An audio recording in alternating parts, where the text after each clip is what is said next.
Yes, Spurs fans, we're going to be having a conversation on what do Spurs need this summer, a long-awaited conversation between Dave and myself here, and we'll get straight into it. So please, everybody, get into the comments. Let us know what you think Spurs need to be making this summer, what sort of signings, which areas need to be improved, where do we need a bit of depth, where do we need quality, all those types of conversations. Also, do smash the like button for us.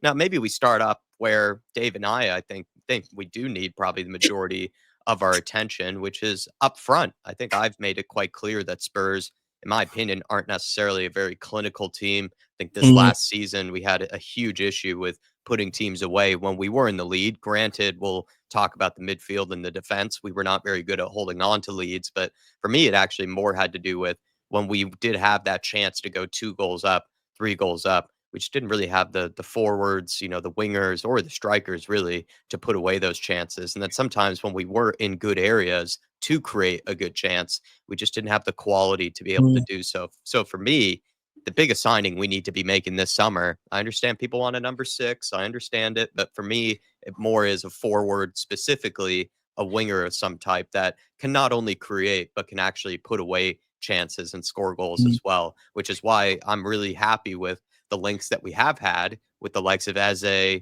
now recently Mohamed Kudus, and the guy like Antoine Semenyo, guys in my opinion that can both create and score. That's what I think we need the most this summer. Mm. But then there's some other maybe conversations around the forward line as well, maybe having to do with the striker in case we sell Richarlison or in case you do want to sell Richarlison. But Dave, I thought we start off there because I'm pretty sure you and I are in agreement that the forward line is what needs the most attention this summer. Yeah, 100%, Jack. I think that's where the big overhaul needs to happen. And I know people may go, oh, but it's Thomas Frank, defensive stability and stuff like that. At the end of the day, even if you got defensive stability, he still had players in that forward line that could win in games. And that's the importance of it. Even though you may have a bit more pragmatic manager to the one that we previously had, the quality of the forward players still matter to be able to put consistent points on the board. And that's where we were let down last year, in my opinion. We had some great breakaways, and also in games we weren't really able to sustain pressure on teams either. So for me, I agree with you. I think the big signings really do need to be made up front. But to be honest with you, Jack, in terms of strikers, I'm okay with Solanke and Richarlison actually going into next season. I know Richarlison is a huge risk considering he's been very unfit since he's got here. We haven't really seen him around for a full season. But for me, I'm okay with Solanke and Richarlison. I do genuinely think if we were to improve our service from out wide, which in return means they will get a lot more service. Because last season it felt like the only service they really got was either over the top or through the middle, which is in hindsight easy to snuff out. So if we start providing more service out wide, I think between the two of them, they can bag the goals we need. When Yeah. I look at the winger positions, though, Jack, I think this is where the massive improvement needs to be made. Right now, we've got Son, Odegaard, Tell, Moore, Johnson, and Sullivan. Right, that's 6 options. People look at that and go, plenty of options. However, when you actually look at it, right, our 2 most experienced players, Son and Solomon, potentially could be sold this summer. So then you're going to be left with Udeberg, Tal, Moore, and Johnson. Now, I don't think anyone would feel so confident going into the season with them as your main options, because the reality is they're all players that are still in developmental stage. They're not at the point where they're going to offer you that consistency that we need right now. So for me, I think that's where the massive improvement can come in. You can sign 2 wingers of real note. Yeah. You've got, like you said, your Semenyos. Kudos can play out on the right hand side. Your Eze's. If we really want to do, could we go and get a Bowen, a Matoma? Could we Yeah. look at someone like Asensio, who ended up on loan at Aston Villa last season? Potentially a Bakayoko from PSV. I really like that kid. But for me, Jack, in general, I think that's where the improvement really needs to happen in that forward line. That's where the vast majority of the money needs to be spent in general this summer. I think a lot of the guys we've been linked with as well in the winger positions can play on both sides. So I'm not too stressed about, oh, are they a right winger? Oh, are they a Yeah. left winger? I think the majority of them I've seen are pretty capable of playing both sides. And in my opinion, Dave, said this in the past. Usually, if a player is, a proven quality and actually a very good footballer, they usually are capable of playing pretty Yeah. much anywhere across that forward line.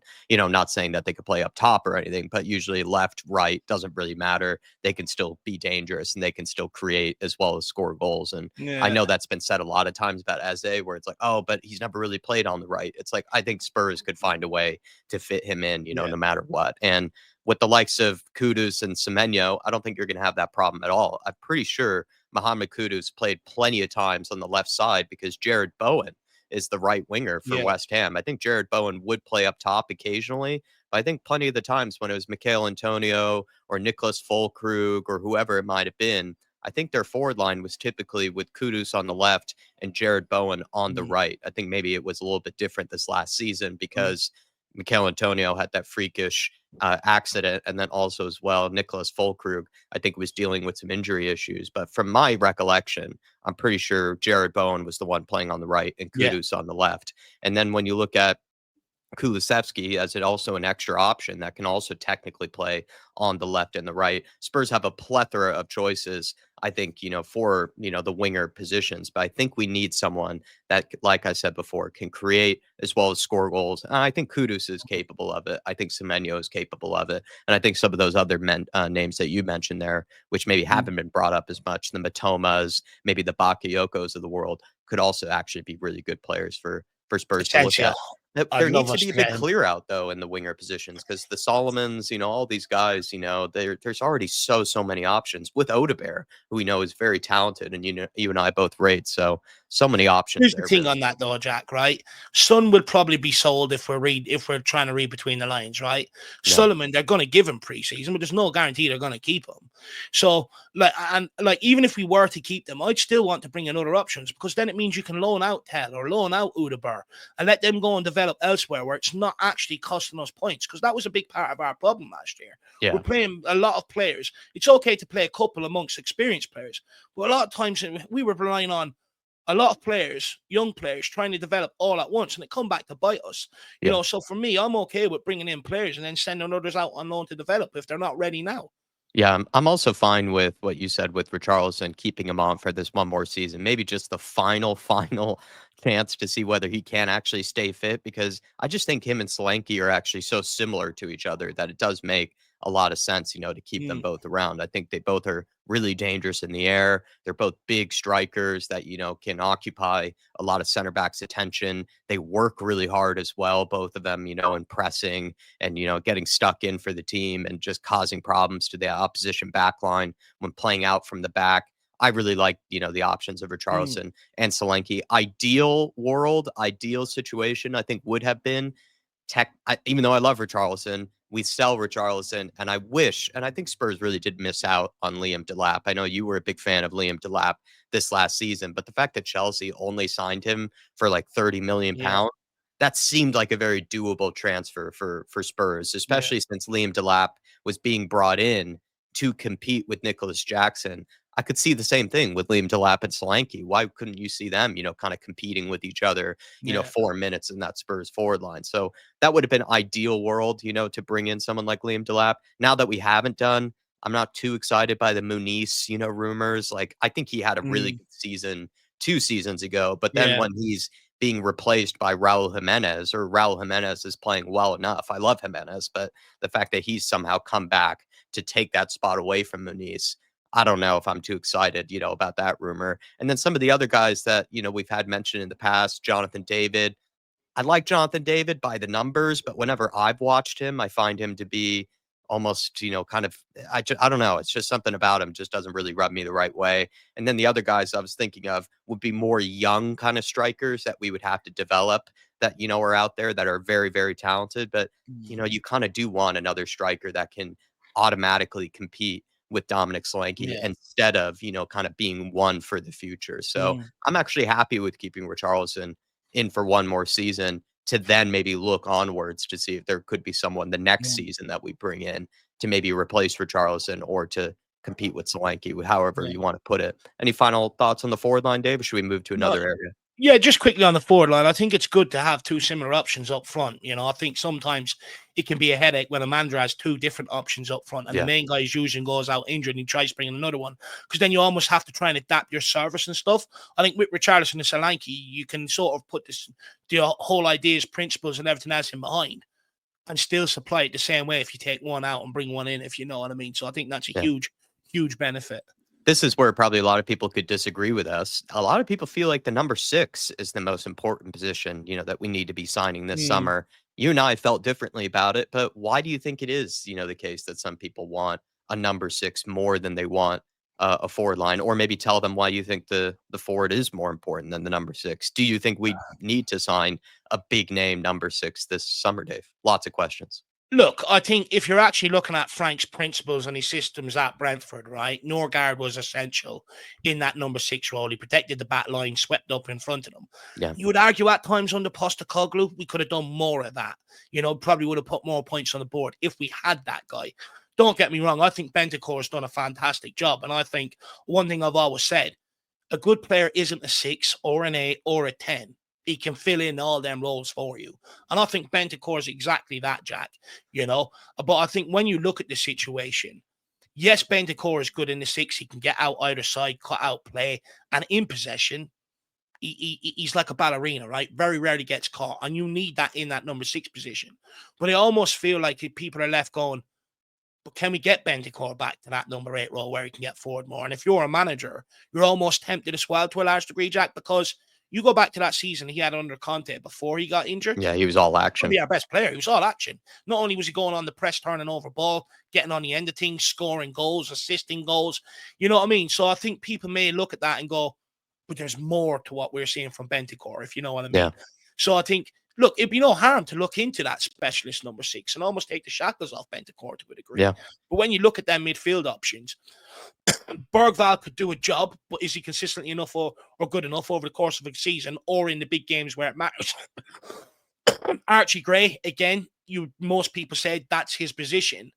But again, if that is going to be his position, you still need someone there as good as or better to challenge him, just to have that competition and bring it to a new level. So I think regardless, we are going to need to bring in that number 6 in that midfield. So that is going to have to happen for sure. So yeah, I do think number 6 will be a priority. I wonder if we run into a similar problem, though, that we've been running in with the wingers, though, where then you do have a lot of midfield options. So who then kind of ends up stepping out? Because you have Bergvall there, you have Archie Gray, who at some point you would think would be trying to push for some sort of minutes in that midfield instead of, playing any other position that he's, been given minutes in. And then also you have Pop Matasar, who everyone's getting excited about, who's working really hard in this offseason and has been training, getting into the best peak physical shape. I see Sarr as more of kind of a number 8 as well, a guy who can pop up with a goal, but also get up and down and help out defensively. I guess we're just looking for someone, technically that can replace Basuma, but, is Archie Gray that one that can replace Basuma? Is Bergvall that one that can replace Basuma? That's kind of the big question. Do you know what, Jack? Look, I think Basuma will be sold. He's got 2 years left on his contract. I think it's you look at Thomas Frank, he wants his players focused. Like, people got to get the dickhead principles mixed up. Like, he can't handle characters. I think characters are okay, but it's the shite of the helium balloons and all that stuff he won't tolerate, and I think Basuma will be gone, which all opens it up for you to bring in one midfield option. But I also say to Spurs fans, Jack, and yourself, that it's okay to bring in a guy that's ready for the here and now and ship Gray out to develop, on loan somewhere or stuff like that. We shouldn't be adverse to that idea. At the end of the day, our whole priority is to drag this squad to a level where it can compete across all 4 fronts. So if certain players aren't ready, it's okay to loan them out for a year. Yeah, that's an expensive, loan, though, if we already spent 40 million pounds on him. But I completely agree with you. Completely agree. I'd rather have that mentality for the here and now. But the fact that we did spend so much money on him, it makes you think that maybe he is going to be lined up for that, honest, future in the midfield. But I haven't seen enough from him. I don't think he, looks ready yet. It's a real unknown, right? So for me, like, when I actually look at the midfield options, Bentancur, Basuma, Bergvall, Gray, Sarr, Maddison, and if you want to throw Kulusevski in there. But I still think we lack that general in that midfield, that dominant midfield that you almost build your midfield around. I think all the options we've got are good players, but we don't have that one linchpin that you build that midfield around. And I also look at it, I'm sort of like, with Gray, Sarr, and Bergwell, there's not a dearth of great experience. So for me, I would, if we could, now this is a stretch, I know it's not going to happen, but I'd almost look to bring in 2 midfielders of note if we could, and then loan one of the younger options out. But we definitely need one for sure. But Papa Matasar, for me, is one I keep around. I think he's going to explode next year. I think he's just a great option to have at all times. Probably plenty of people would have us mention this quickly. Joao Palhinha, at Bayern has not been given many minutes. I think he's found out that maybe that wasn't the right move for him. Vincent Kompany doesn't seem to love him too much. He is a defensive monster. I think on the ball, he's all right, but I think his attribute is really in the Why, defensive areas of things where he's just one of the best ball winning midfielders we ever saw in the Premier League of the last few years, right? When he was at Fulham. So if you wanted someone that mops up, cleans up, it's just an absolute monster back there in terms of winning the ball for your team. I think Palhinha is not a bad choice to go after. And then I think, why you're Locatelli at Juventus wouldn't be a bad choice either in terms of people we kind of could go after realistically. while you're at Bayern Munich, Goretzka is one. If they didn't want Is to he a sell number 6 Palhinha, though? I don't really think that's more no, of like but for me, Timmitz's. when I Yeah. look at him, though, he is that sort of big, massive physical presence in Yeah. midfield that I think if you could put him into a Premier League midfield, I think he could help dictate you games. I think he's that sort of physical presence that we need if they did want to sell Palhinha. But I agree with you. We should be looking at Bayern Munich and looking to take one of them options off their hands. I agree with you about Locatelli. I really liked him when was at the Euros or the World Cup. Absolutely phenomenal for Italy. Has had his injury problems and that since then. But for me, again, and when that name pops up, Paratici's relationship, I almost feel like that's one that could happen. Other ones I had on the list, Kefran Turan, but Juve are never going to sell. Ederson or Tian Koopmeiners from Atlanta, or Douglas And Luiz Coop is another Miners one. is again a bit more like kind of maybe of a number 10, creative one. Yeah. But Ederson is wonderful. It's just, he's almost Real Madrid, sort of level, it seems like, or potentially making a move to Saudi Arabia by the looks of things. What did Douglas you think Luiz of is another one Johnny's mentioned. option of Douglas Luiz? He seems to really like that guy. Do you think Douglas Luiz is worth, Look, investing in? I thought he was good at Aston Villa, Jack. I thought he helped dictate games, score goals, get around the pitch, can take free kicks and stuff. I wouldn't mind that option. I think where we're at now, I think we should be looking at likes of Bayern Munich, Juventus, and saying, can we steal one of them options? Yeah, totally. Well, let's move on to maybe some of the other areas of the pitch that This will be Spurs could quick. be looking at. Fullbacks, for certain. I think we do need to bring in one more fullback, perhaps two, but I do think we need at least one more. Preferably for me, I'd rather we get a left back instead Yeah, of another right back because I think Jed Spence, what I like about Jed Spence is he can compete for Poro's position and he can compete for Udogi's position, I think equally the same. It just would be nice to have a actual left-sided, yeah. left-footed fullback to have just around. I mean, I put down somebody like Mittelstadt, a former Hertha Berlin player who's currently at Stuttgart. I like David Raum at Leipzig as well. But I just don't know if these are realistic options because, you already have like three very good fullbacks in Jed Yeah. Spence, Pedro Porro, and Udogi. So I could see why Spurs are looking at the Dennis Serkins of the world, the Kyle Walker I like Peters him. of the world, because they need the homegrown club trained. But like you already have three pretty amazing fullbacks there. Like it's unrealistic for a team like Spurs, even though we would love to be there one day, to have like four top level options. But it's just not always how it works, really. So it seems like Spurs might have to be a bit more clever with this one. No, look, I think to a certain degree, actually, Jack. Look, first of all, I agree with you in terms of fullback option. For me, I would be more comfortable with another left-footed, left-sided fullback. I don't think we need a right-sided option. So for me, I completely agree with you on that. But when I look at the options, like when you look at Porro and Spence, they're different. Spence is a ball carrier, solid defensively. Yeah. Porro's a player with a wand of a foot that can open up anywhere from anywhere on the pitch. With Udogi, I think he's similar to Spence, can carry that ball. Yeah. Yeah. But his end product isn't the greatest Destiny Udogi's. And I think if we are looking at a fullback option on that side, it's got to be someone different that does have that end product. A Porro on the left side version. Yeah. Yeah. Yeah, exactly. Basically that, Jack. And I think if Tottenham approached it like that, I think the player comes. I think he looks at it and goes, no, I'll get in there. I can cross the ball from here. I can hit a midget stick from 60 yards with a tennis ball. Do you know what I mean? So honestly, I think, they'd probably sign on the dotted line at Tottenham. I'd be looking at the likes of Anthony Robertson. I don't think it's a stretch to say we can get him out of Fulham. And I don't think it's a stretch to say that he backs himself to get in there in the team ahead of Destiny Udogi. Someone like that who's an all-round player.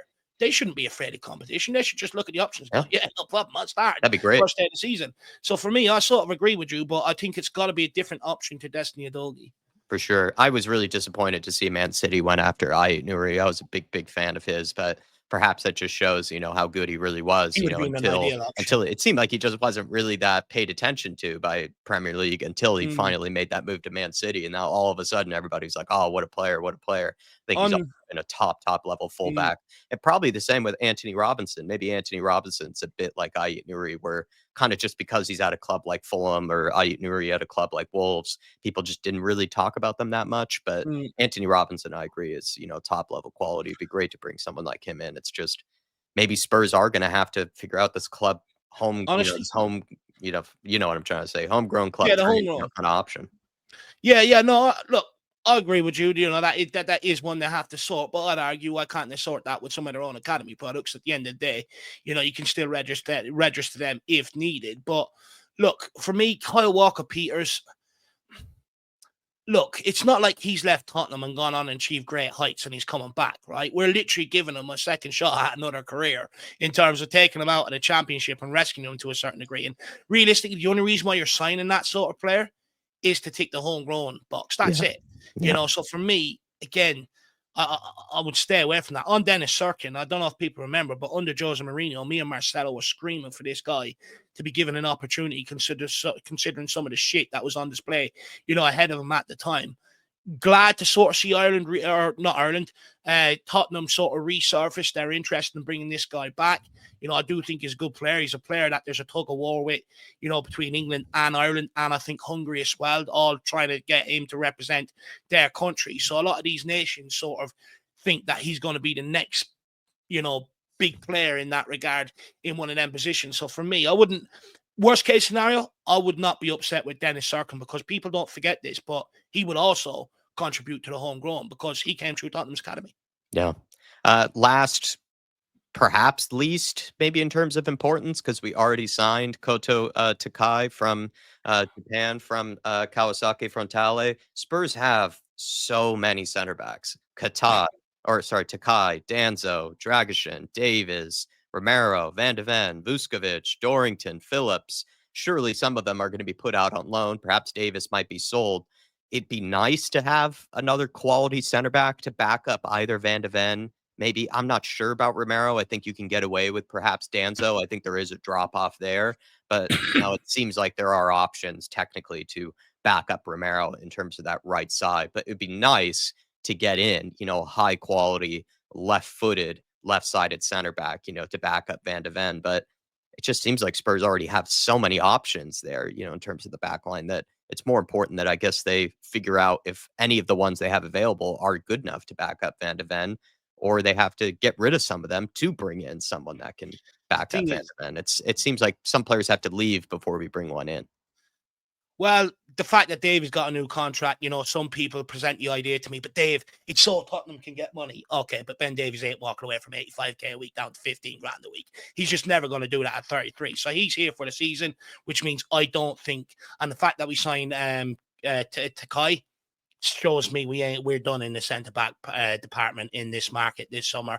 We're not going to bring anybody else in. I get, but we would prefer another left-footed, left-sided centre back. I think people also have to understand you're never going to pick up another Van de Ven, but how many centre backs you see right-footed being able to do a great job on the left and stuff like that. So for me, I think when you look at the centre back options, that's a non-runner. I think we're done in that department. Yeah. And in goalkeeper, I'd be very surprised to see anything happen there either. We're with well the stocked. options we've got there as well. Yeah. Yeah, I think we're plenty stocked on goalkeeper. Even Brandon Austin showed that he could technically do a job, if need be in a disaster case scenario. But there you are, everybody. That's our version of what Spurs need this summer. Let us know yours, please, in the comments below. We'll be curious what you guys think, especially if you might have disagreed with any of the options that we put forward, or especially maybe in terms of the priority of how we went about it. We went with the forwards first, midfield second, fullbacks third, and then center backs, last in terms of priority. Perhaps you might have it different than us, so please let us know. Smash the like button, please, for us as well. It does help us out a ton. And thank you to all the members for supporting the channel throughout this summer. It really does mean a lot. And we'll see you on the next video. Come on, you Spurs, and let's figure out the squad once again. But when you kind of talk about it, a lot of times it feels like the team is stronger than maybe what it was made out to be, that last season. But we'll see how Thomas Frank can spin it. We'll see you next time, everybody.